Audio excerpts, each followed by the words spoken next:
fariintan waxay si gaar ah uga socotaa habeenka. Waxa aad jirkaaga marinayso ayaa muhiim u ah sida cuntada aad cunayso. Mararka qaarna way adag tahay inaad doorato kareemada kugu habboon ama jirkaaga saaciday. Kareemkan ayaa suuqa ku cusub, bal qaado oo soo tijaabi. Oo adigu ma ka mid tahay dumarka kareemada suuqa ku cusub soo iibsada.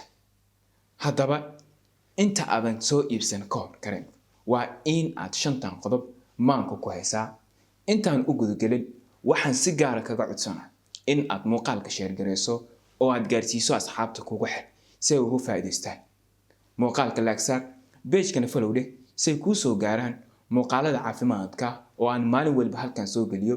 Mahadsan. Haddaba intaadan soo iibsan ka hor kareemada waa in aad 5 qodob aad ka fikirtaa si aad uga hortagto dhibaatooyinka ku imaada jirka, gaar ahaan wajiga, isla markaasna aad u hesho kareemada jirkaaga aad u saacidayo.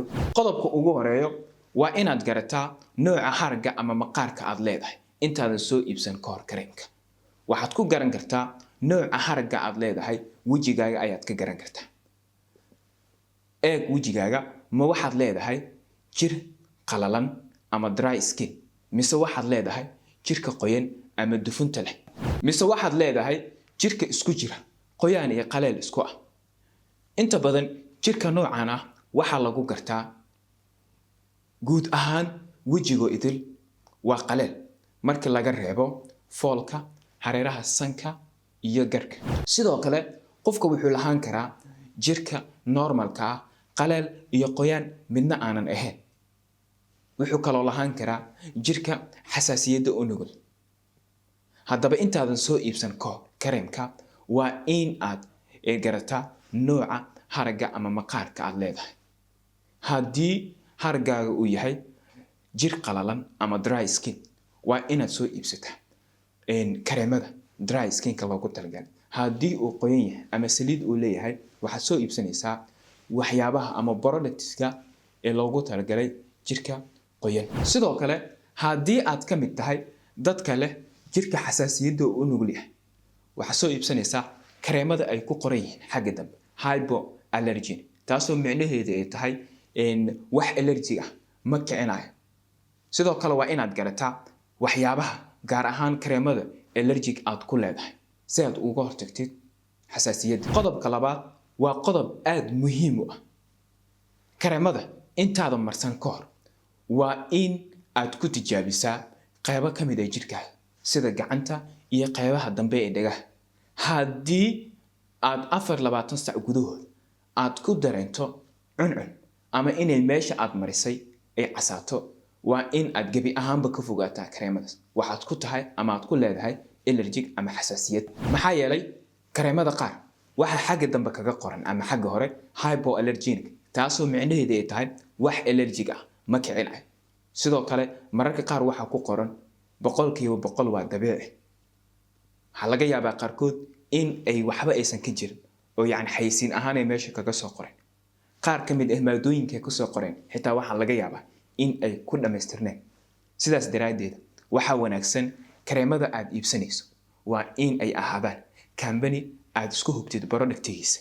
Sidoo kale intaadan marsan ka hor ku tijaabi qaybo ka mid ah jirka sida gacanta iyo qaybaha dambe ee dhagaha.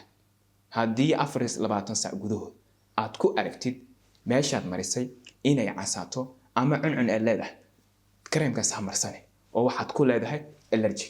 Qodobka saddexaad, mar walba aad soo iibsanayso waxyaabaha la isku qurxiyo ama lagu dhaasho sida kareemada iyo make-up-yada, waa inaad soo iibsataa kuwa ay ku qoran yihiin non-comedogenic, taasoo micnaheedu ay tahay waxyaabaha aanan xiraynin dulduleelada wajiga. Ilaahay subxaanahu wa tacaala jirkeena wuxuu u yeelay dulduleel oo ay ka soo baxaan dufunta ama saliidda. Haddii ay productiga ama waxyaabaha aad soo iibsatay ay xirayaan dulduleelada ama aysan ku qorneen non-comedogenic, waxyaabaha aan duleelan xiraynin, haddii aysan ku qorneen, waxaa laga yaabaa in ay duleeladii ay saliiddii ka soo baxayeen ay xidmaan oo ay sidaas ku yeelato finan aad u badan ama nabro ka soo baxa jirka, gaar ahaan wajiga. Waa inaad kareemka qaybtiisa dambe ama ka akhrisaa even make up hadduu yahay, wax walba hadduu yahay oo wajiga aad marinaysa, waa inaad ku qornaadaan nana kuma dhijin taasoo micnaheedu ay tahay waa waxyaabaha duldulaalada wejiga aan xidhaynin.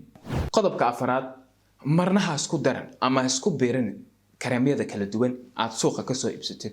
waxaa laga yaabaa qaar ka mid ah maadooyinka kareemada ku jira inay isdiidayaan amaba aysan isqaadanin. mar walba aad doonaysid inaad kareem isku beerisid ama aad isku dartid waa in aad la tashataa dadka aqoonta leh, gaar ahaan dhakhaatiirta ku takhasusay cudurrada maqaar. mar walba ma wanaagsano in aad kareemada aad isku beerisid. sidoo kale ha iibsanin kareemada suuqyada lagu iibiyo oo la isku beeriyo ama la isku daray.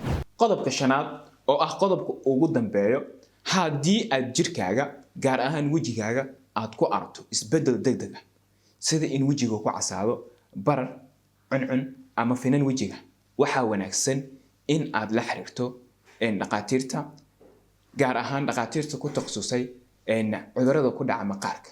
fadlan ha iloobin inaad muuqaalka share garayso oo aad gaarsiiso asxaabta kugu xiran si ay uga faa'iidaystaan. sidoo kale muuqaalka like saar, page-kana follow dheh si ay kuu soo gaaraan muuqaalada caafimaadka oo aan maalin walba halkan soo geliyo. mahadsan intaasaan kusoo gabagabeynaya. wasalaamu calaykum waraxmatullaahi tacaala wabarakaatu.